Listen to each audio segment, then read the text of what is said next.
Primero quiero hacerles una serie de preguntas, no son muchas, no las tienen que contestar tampoco, ¿eh? Solamente para pensar, les voy a preguntar. Pues si alguno se anima a contestar, puede, pero piensen por favor en algo que sea importante para ustedes y o que les guste mucho. Algo que sea importante y les guste, o que sea importante pero ahí no les gusta, pero, por ejemplo, ir al colegio. Capaz no les apasiona ir al colegio, pero es importante. Piensen en algo que sea importante y o que les guste mucho. ¿Ya está? ¿Pensaron?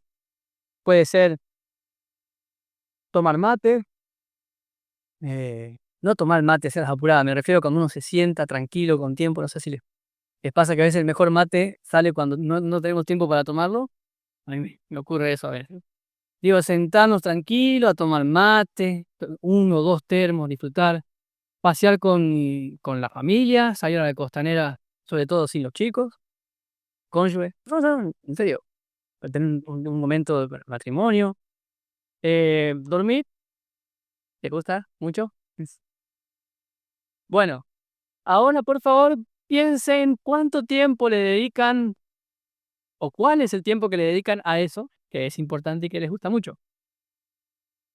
Ver un partido de fútbol. Ah, ¿Cuánto tiempo le dedican a eso? ¿O cuál es el tiempo? Por ahí decimos, no tengo mucho tiempo para dormir, por ejemplo, pero cada vez que puedo, duermo. Por eso terminamos de almorzar y de repente uno desapareció y ¿dónde está? Ya estaba en la pieza, durmiendo, porque le gusta mucho dormir, ¿no? Pensemos en eso. Ahora la siguiente pregunta es, ¿ustedes consideran que la oración es importante para la vida del creyente? ¿Les gusta orar? ¿Cuánto tiempo y cuál es el tiempo que le dedicamos a la oración en nuestra vida? La verdad que cuando yo hago un examen, lo hemos charlado en algún estudio bíblico, un miércoles, reunión de oración, digo, yo creo que la oración es vital para el crecimiento del cristiano, creo que es vital para la vida de la iglesia, y honestamente, mi vida de oración no es proporcional a lo que creo que la oración es. La considero fundamental para mi salud espiritual. Sin embargo, no oro tanto, no me pasa como esta persona que se va a dormir enseguida. No es que cada vez que tengo un tiempito voy a orar. Tengo un ratito libre, oro. No, en ese ratito libre por ahí busco hacer otras cosas. Y es quizás una lucha con la que lidiamos la mayoría de los creyentes. La parábola de Lucas 18 es una parábola, una de tantas. Hay decenas de ocasiones en las que Jesús enseñó a sus discípulos la importancia de orar. Cuando leemos el libro de Hechos, los primeros capítulos, vemos a la iglesia, una iglesia de oración, de mucha oración. Los primeros capítulos, y siempre se va repitiendo, pero sobre todo los primeros 4 capítulos, 5 capítulos de Hechos, muestran a los apóstoles y a aquellos que creían en Jesús siempre orando en comunidad. Y también es lógico saber por qué, a pesar de la oposición, de la persecución y demás, era una iglesia fuerte que crecía, porque vivía en oración. Y eso lo tenían incorporado porque Jesús había sido muy claro con los discípulos en cuanto a la importancia de la oración. Fíjese cómo comienza Lucas 18, versículo 1. También les refirió Jesús una parábola sobre la necesidad de orar siempre y no desmayar. Vamos a orar para terminar el mensaje de hoy. Ya sería suficiente, ¿no? Jesús les cuenta una parábola. ¿Cuál es el propósito de Jesús al contarles esta parábola? Que ellos entiendan la necesidad, la opción, la importancia, lo bien que hace, la necesidad de orar siempre y no desmayar. Otra traducción dice que debían orar siempre sin desanimarse, de persistir en oración. Y cuenta la siguiente parábola que la leyó David, que creo que la conocemos. Jesús cuando usa parábolas, las parábolas tienen varias aplicaciones o varias funciones. Una de ellas es comparar cosas, y hay parábolas que comparan para establecer la similitud entre el objeto de la parábola y la enseñanza de Jesús, y otras para establecer un contraste. Por ejemplo, en la parábola del hijo pródigo, el Señor quiere mostrar que Dios es como el Padre que recibe a sus hijos que se han alejado, lo han malgastado todo, pero cuando vuelven, Dios como ese padre los recibe. En este caso, hay una parábola que contrasta. Este juez injusto que dice, la verdad, yo no temo a Dios, no tengo ninguna intención ni interés en hacerle un bien a esta viuda, pero para que no me agote la paciencia, eso es lo que dice, ¿no? Como me es molesta, para que no me canse, voy a darle lo que me está pidiendo. Voy a hacer eso que me viene a pedir cada día. Eso está en el versículo 5. Entonces Jesús establece el contraste y dice, miren lo que dijo el juez injusto, un juez que aún con malas intenciones, aún con malas motivaciones, respondió a la insistencia de la viuda. ¿Cuánto más Dios, que no es como el juez injusto? Dios, que lo leyó Guille en unos versículos antes, habla de nuestro Padre que está en el cielo, que nos ve, que sabe lo que necesitamos, que sabe incluso mejor que nosotros lo que necesitamos. ¿Cuánto más Dios no hará justicia a sus escogidos? Y ahí termina el versículo, ¿no es cierto? El versículo 7, estoy leyendo. No, dice, ¿cuánto más, o acaso Dios, no hará justicia a sus escogidos que claman a Él día y noche?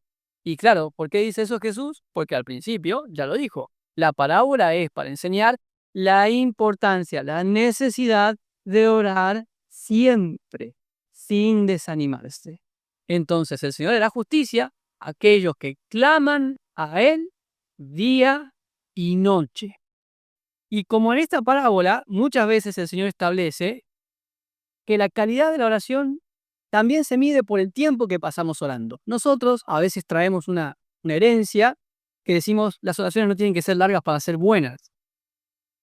Hay una parte de verdad en eso porque tenemos ejemplos en la Biblia de oraciones breves contestadas por Dios, como por ejemplo la oración de Jabes o la oración de Jesús frente a la tumba de Lázaro. No fueron extensas oraciones y Dios las respondió. Sin embargo, esa no es la regla. Lo que enseña la Biblia más bien es que debemos orar sin cesar, que estemos siempre en comunión con Dios. E incluso cuando leemos la vida de Jesús, vemos que pasaba la noche orando. Y lo dice incluso el texto, como era su costumbre. Que a veces los discípulos se encontraban solos en el medio del mar porque Jesús se había quedado orando toda la noche, como tenía por costumbre, insisto. ¿Cómo hacemos nosotros para demostrar que la oración es importante en nuestra vida si no oramos mucho? ¿De qué otra forma podemos evidenciar? ¿Cómo les muestro yo? Les digo, para mí orar es importante, es necesario, es vital. Luego, Anita o Gaby les cuentan que no me ven orando mucho, que mis oraciones son un par de minutos a la mañana y luego no más que eso. Bueno, quizás entonces podamos empezar a revisar realmente la importancia de la oración en nuestras vidas. Quiero leerles un par de párrafos de algunos autores. Primero quiero leerles a Karl Barth. Él está hablando de la lucha que tiene el creyente en este deseo de obedecer la ley de Dios, que creo que es la lucha que tenemos todos, que queremos obedecer al Señor, la ley del Evangelio, pero tenemos una lucha interna con nuestra naturaleza pecaminosa y una lucha con el mundo que oprime y que desvía, distorsiona. Bueno, no tengo que explicarles cuál es la lucha del creyente. En este contexto, dice Barth, orar en esta situación significa ir a Dios, pedirle que nos conceda lo que nos falta, la posibilidad, la fuerza, el coraje, la serenidad, la prudencia, que nos conceda obedecer la ley y cumplir los mandamientos. Y después, que nos conceda continuar creyendo a pesar de todo y que renueve nuestra fe. Orar en el contexto de la lucha del creyente es acudir a Dios para pedirle que nos conceda esto que nos falta para tener la victoria sobre el pecado, sobre el mundo, sobre nuestros temores, sobre nuestras crisis de fe. Está hablando incluso de eso en los párrafos que sigue. Cuando nuestra fe decae, nuestra fe desmaya, cuando viene la duda en muchos aspectos de nuestra vida. Un poco de eso conversamos ayer con los chicos. Cuando vienen noticias o novedades que no son las que esperamos, o cuando no sabemos si vamos a llegar a fin de mes, y la duda asalta, y para eso está la oración. Ayer, cuando deberíamos acudir, uno de los jóvenes contaba que aprendió que tiene que acudir primero a Dios porque a veces acude a otras personas antes, y creo que nos sentíamos todos identificados, porque cuando vienen momentos que aprendían, por lo general, acudimos a muchas formas de tratar de resolver lo que nos está ocurriendo y sinceramente, ¿cuántas veces nuestra primera respuesta ante el problema es la oración?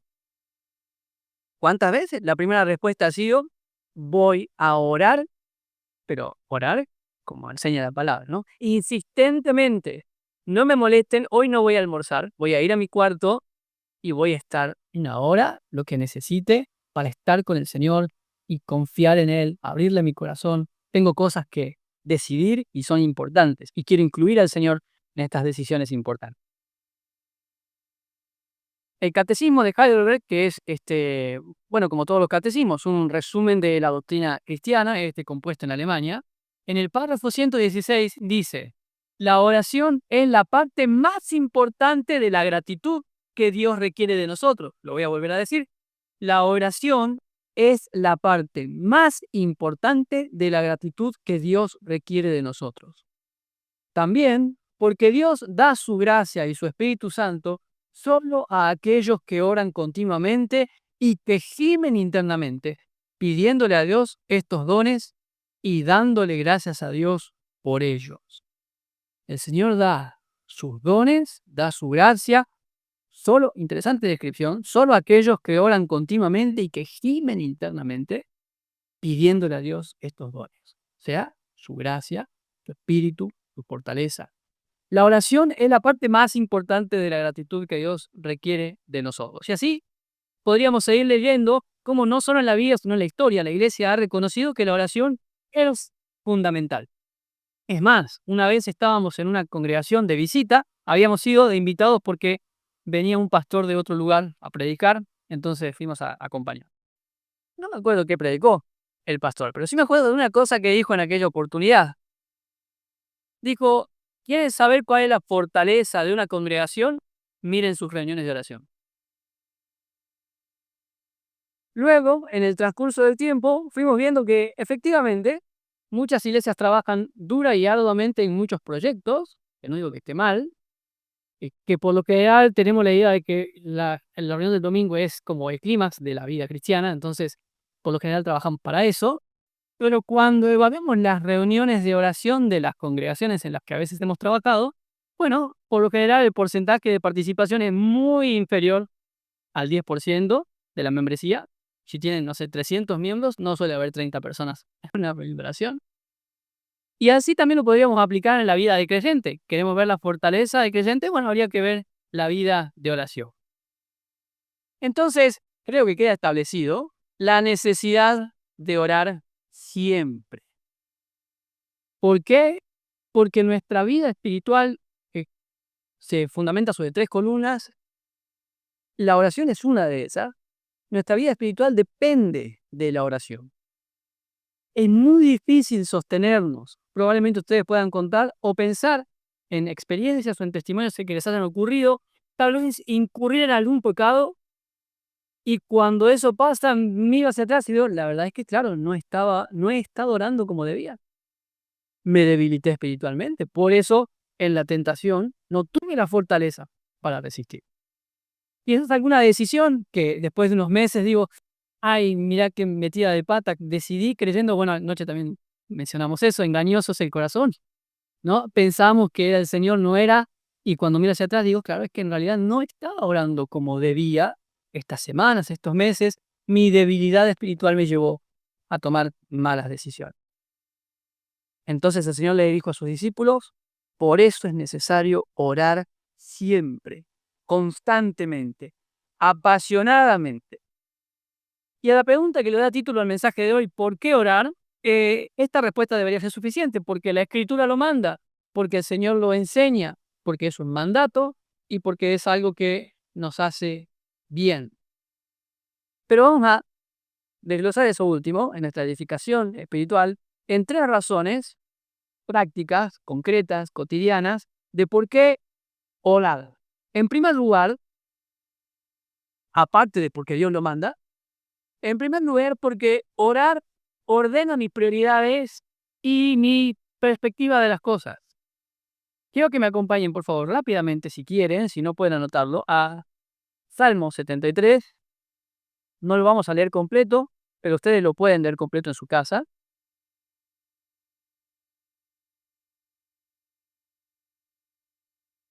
73, 7, 3, como lo quería. Salmo 73. Lo vamos a ir leyendo por algunos versículos porque creo que ustedes lo conocen y vamos a repasarlo nada más.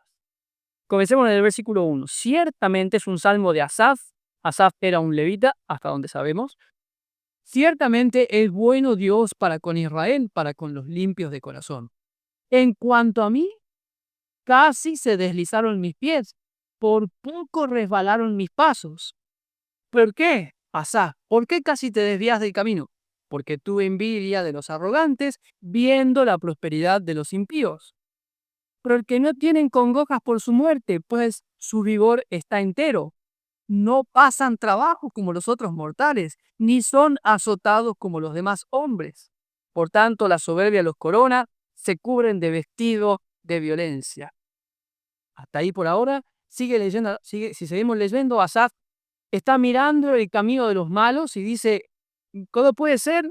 Ellos viven mal, desprecian a Dios, tienen los ojos cargados de violencia, la gordura del corazón, no le prestan atención a los mandamientos de Dios y sin embargo les va bien. Entonces tuve envidia de ellos, porque vi que al final podría yo, lo dice en el versículo 15, si dijera yo, hablaré como ellos, he a ti, a la generación de tus hijos engañaría. Versículo 16, cuando pensé para saber esto, fue duro trabajo para mí. Es decir, Asaf está confesando que él estaba mirando la vida de los incrédulos, que les va mejor que a él, que tienen trabajo y él no, que se van de vacaciones un mes entero a Camboriú y él no. No sé, digo, cosas que a veces pueden pasar, ¿no? Que compraron ya su segundo auto y Asaf estaba esperando todavía poder comprarse el primero, que no sé, cosas de ese tipo que a veces nos ocurren y se carga su corazón y le pesa. Dice, ¿cómo puede ser? Viven negando a Dios y los va mejor. Versículo 17. Hasta que, entrando en el santuario de Dios, comprendí el fin de ellos. Ciertamente los has puesto en deslizaderos, en asolamiento los hará caer. Y comienza entonces a reflexionar sobre el verdadero valor de la vida. Versículo 27. Porque aquí los que se alejan de ti perecerán. Tú destruirás a todo aquel que de ti se aparta, pero en cuanto a mí, el acercarme a Dios es el bien. He puesto en Jehová el Señor mi esperanza para contar todas tus obras. Cambió la perspectiva de Asaf, les insisto, ustedes pueden leer el Salmo 73 en su casa y notar cómo otros salmos, David también escribe salmos muy parecidos, donde está teniendo una mirada muy natural de las cosas. Eso nos puede pasar, nos suele pasar, que nos confundamos con algunas cosas, pero el versículo 17 marca la diferencia. Hasta que, entrando en el santuario, ustedes recordarán, el santuario era el lugar donde estaba la presencia de Dios, saben de qué se trata esto, no creo que necesite explicárselo. Cuando Asaf entra en el santuario, entra a la presencia de Dios, posiblemente a cumplir su ministerio, porque él era un levita, cuando se enfoca, su corazón y su perspectiva de las cosas se ordenan y se da cuenta, no, cierto que esta riqueza es pasajera, cierto que el bienestar que aparentan en realidad no es el verdadero bienestar, cierto que la verdadera riqueza la tengo yo, que he encontrado en Dios la respuesta para mi eternidad y que Él es la fortaleza de mi alma. Se ordenan sus perspectivas, se ordenan sus prioridades. ¿Para qué correr? Diría Eclesiastés. Correr detrás de todas estas cosas es correr detrás del viento. En realidad, aun cuando las alcanzara, no quedaría nada de ellas. Entonces, mejor mis prioridades deberían estar en correr a la presencia de Dios y hallar en Dios el bien. Eso es lo que dice el versículo 28. El acercarme a Dios es el bien. Ese es mi tesoro. Esa es mi ganancia. Esa es mi riqueza.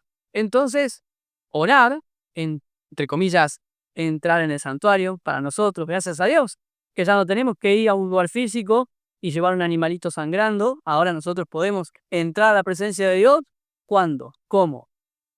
En cualquier lugar, simplemente con la disposición de corazón A veces decimos cerrar los ojos, la verdad ni siquiera eso hace falta. Es más, si ustedes manejan y quieren orar, yo les recomendaría no cerrar los ojos mientras están orando en la ruta.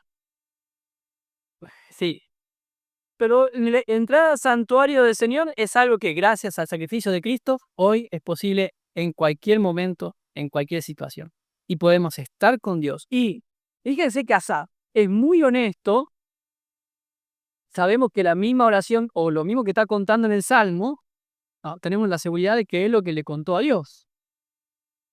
Señor, ¿por qué a ellos le va tan bien y a mí no me va tan bien como a ellos? Y fue honesto Asaf al presentarse delante de Dios. También podríamos repasar si nuestras oraciones con Dios han sido realmente honestas. Señor, hay cosas que no entiendo. Padre, enséñame, la verdad, no me gusta ver que a otros les está yendo mejor que a mí. O, Señor, ¿por qué me está pasando esto a mí si yo te sigo fielmente, si siempre estoy presente en las reuniones y predico la palabra, tengo que soportar los gestos de los jóvenes los sábados? No, eso no es verdad. Pero quizás voy a decir, Señor, he tratado de honrarte, de servirte lo mejor que puedo, ¿y por qué me pasa esto a mí? Y ser honestos y descargarnos, abrirnos delante del Señor, lo cual también nos lleva a otro punto más adelante, para poder encontrar la respuesta de Dios. Que Él ordene nuestras prioridades y nuestra perspectiva. En segundo lugar, ¿por qué orar? Esta es muy obvia, pero a mí en lo personal me representa un gran desafío. Porque Dios puede hacer lo que yo no puedo. Dios puede hacer lo que yo no puedo. Desde las cosas más sencillas y cotidianas, por ejemplo, cuando mis hijas se van a la escuela, yo ya no estoy ahí para cuidarlas. Dios sí puede cuidarlas. Es más, en algún momento podría yo dejar de estar, el último domingo que compartí con ustedes, en algún momento voy a dejar de estar, Dios siempre va a estar para ellas. Cuando están en la escuela, yo no estoy para protegerlas o defenderlas ni de los peligros de un compañerito que le empuje y que la cabeza se golpee contra una columna. Tampoco estoy para protegerla de alguna maestra que les aconseje cosas que van en contra de nuestros principios. Yo no estoy ahí. Pero sí puedo orar por ella. Puedo incluso en medio de la mañana recordar que están en la escuela y si tengo 10 minutos, orar por ellas. Para que el Señor las guarde, las preserve de malos consejos, de peligros que atenten contra su integridad. Yo no puedo transformar el corazón de las personas, ni el mío. No puedo convertir el corazón de Nati, de Sofi, de Gaby, de Israel, de mis padres, pero sí puedo orar por ellas, por ellos, por mí, porque el Señor sí puede convertir el corazón de las personas. En general, les digo, es bastante obvio, en la práctica, no tanto, porque al final del día, cuando me analizo, me encuentro tratando de hacer las cosas que Dios tiene que hacer. Tratando de convencer a otros para que tomen decisiones de fe, por ejemplo, cuando en realidad si el Señor no se los revela, no lo harán jamás. Tratando de hacer lo que está a mi alcance para proveerle a mis hijas cosas que solo Dios puede proveer, por ejemplo, paz, esperanza, estabilidad, identidad, solo el Señor se las puede dar. Y la verdad que me encuentro luchando por querer ocupar en la vida de la iglesia o de mi familia el lugar que solo a Dios les corresponde. Y en esos casos mi oración suele ser, Señor, ayúdame, no quiero ocupar en la vida de otros el lugar que es tuyo. En Lucas 18:27, ustedes estaban ahí cerquita recién, o si se quedaron en Lucas, hay una situación muy curiosa.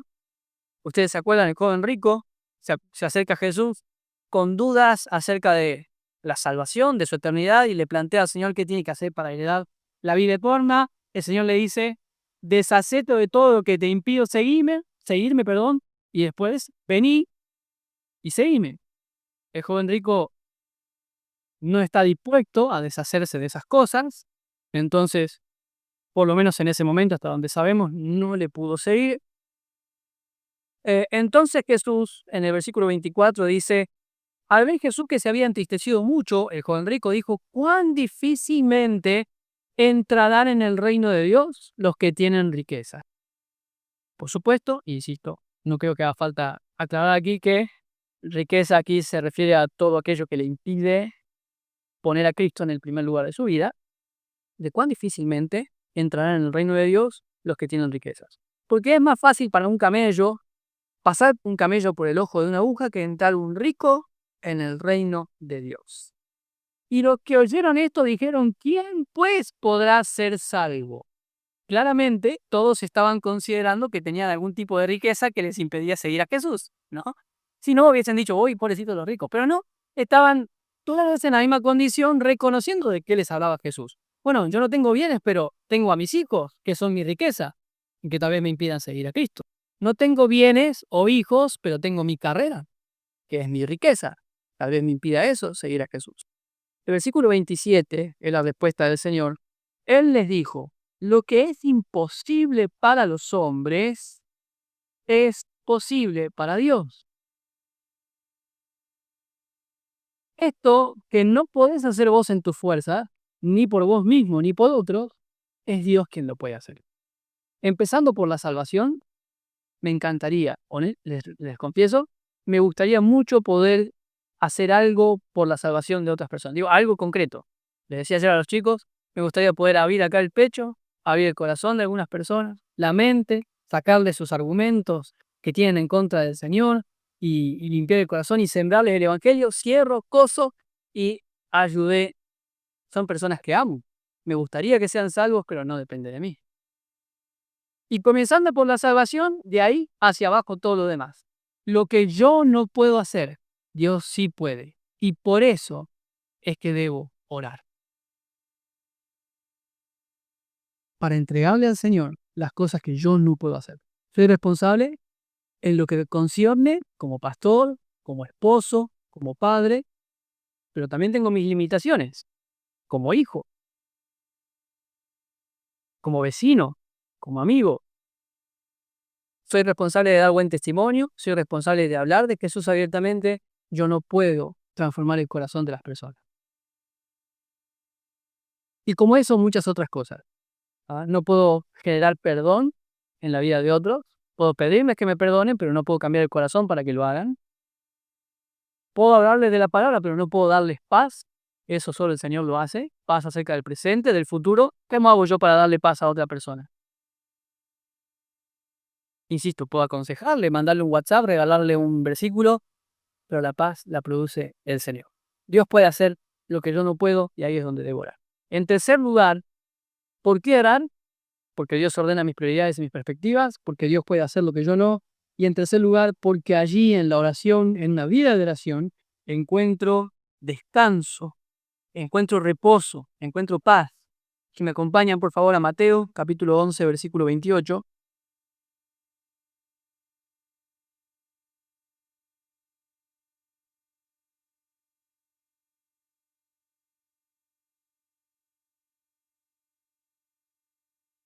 Venid a mí todos los que están trabajados y cargados, y yo los haré descansar. Lleven mi yugo sobre ustedes y aprendan de mí, que soy manso y humilde de corazón. Eso también aplica para querer hacer las cosas que a Dios le conciernen. Y hallarán descanso para sus almas, porque mi yugo es fácil y ligera mi carga. Esta es una de esas promesas. Hay en la Biblia algunas promesas y profecías que tienen como un eco. ¿Vieron cuando uno tira una piedrita al agua y se hace en una onda, ¿no? Donde cayó la piedra y luego se empieza a esparcir? Hay algunas promesas en la escritura y algunas profecías que tienen como una serie de cumplimientos de esa clase, un cumplimiento específico en un momento, pero luego un eco también. Esta es una de ellas. ¿Por qué? Porque el primer reposo para mi alma que encuentro a vida a Cristo es la salvación. Llego a Cristo con mis pecados, con mi maldad, con mi corazón perverso, y en Cristo encuentro paz cuando Él me da su salvación.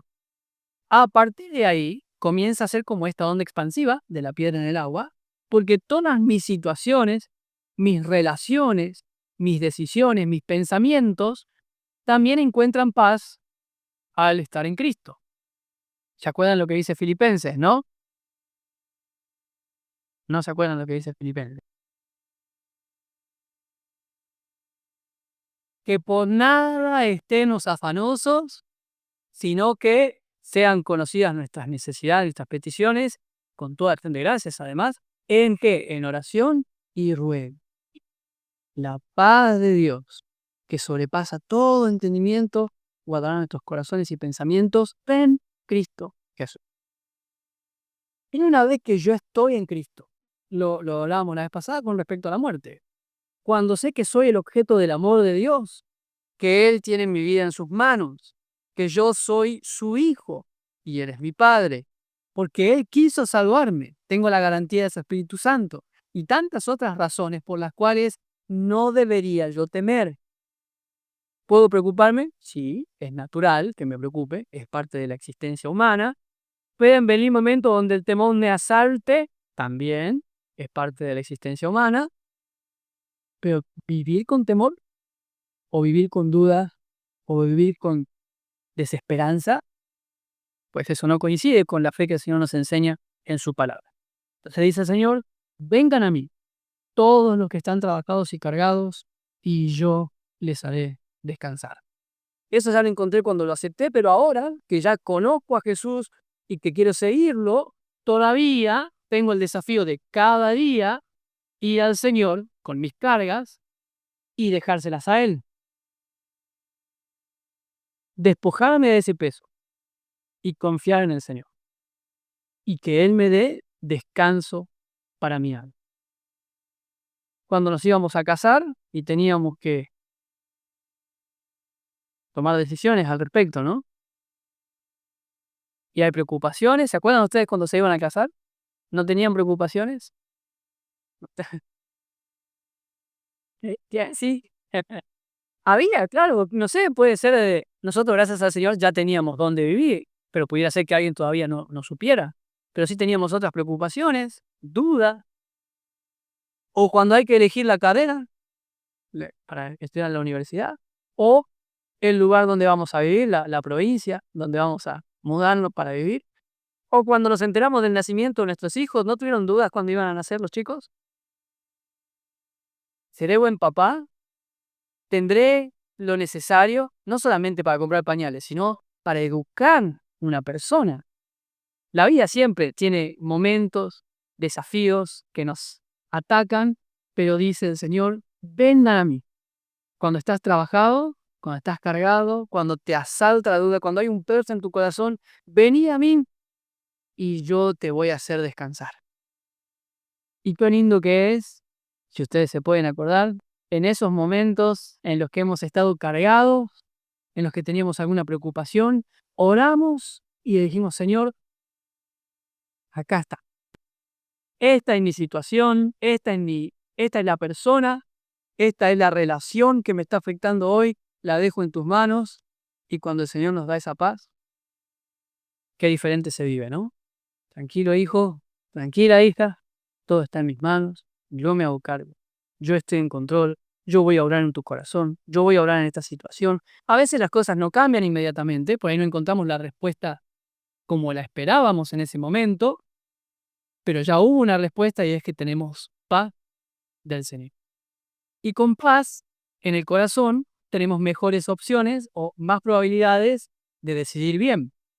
Cuando estamos angustiados o preocupados, tomamos malas decisiones. Cuando estamos angustiados o preocupados, herimos a otras personas. No sé si les ha pasado. Reaccionar con enojo, reaccionar porque estaba alterado justo. Yo tenía una preocupación y vino Gaby y me dijo algo y le contesté mal por la falta de paz. La herí. Con paz, las relaciones mejoran. Con paz hay más alabanza al Señor porque estamos enfocados en ser agradecidos y tenemos paz en el corazón para agradecer a Dios y honrar. Entonces, ¿por qué orar? Principalmente porque Dios lo manda, pero en tres respuestas concretas, porque ordena mis prioridades y mi perspectiva de la vida, porque Dios puede hacer lo que yo no puedo, esta tal vez sería la más importante, y en tercer lugar, porque descanso. Encuentro descanso en el Señor, encuentro paz, reposo.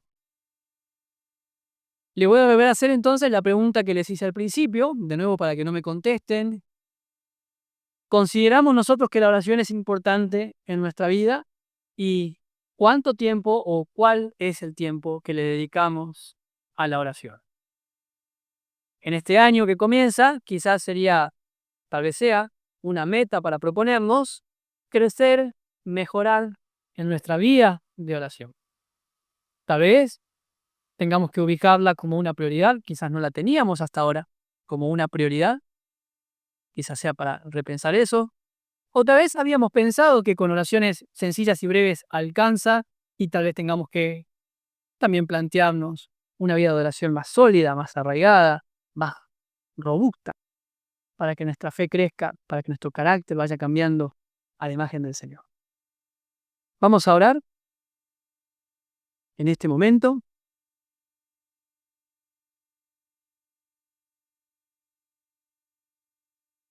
Señor, quiero darte gracias por tu palabra, gracias por tu presencia, por tu Espíritu Santo y por la iglesia. Todos ellos son dones maravillosos que nos has entregado para poder vivir en este mundo de una forma que te agrada. Pero también hoy nos estás recordando que hay un medio maravilloso que nos has entregado para estar en comunión contigo, un camino, un vehículo de comunicación que es la oración.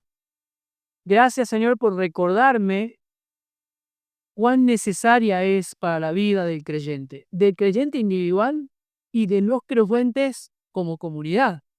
Porque tu palabra nunca establece una lucha o una batalla entre la oración individual y la oración congregacional. Ambas son necesarias y yo quiero aprender a verla y a valorarla como debe ser.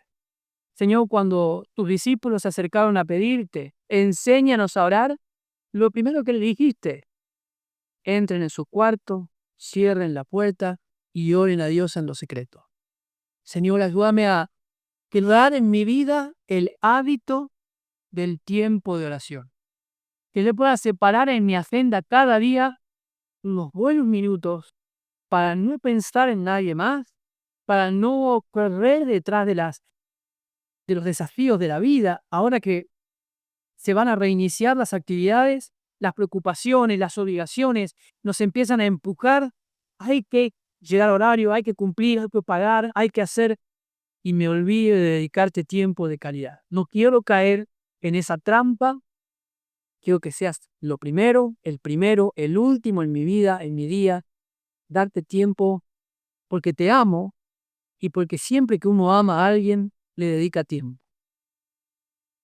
Gracias, Señor, por enseñarnos, por corregirnos, por alentarnos, pero sobre todas las cosas, te agradezco porque en cada desafío que nos presentas, tenemos la promesa de que estás con nosotros, no nos vas a dejar solos. Todo esto, oramos en el nombre de Jesús. Amén.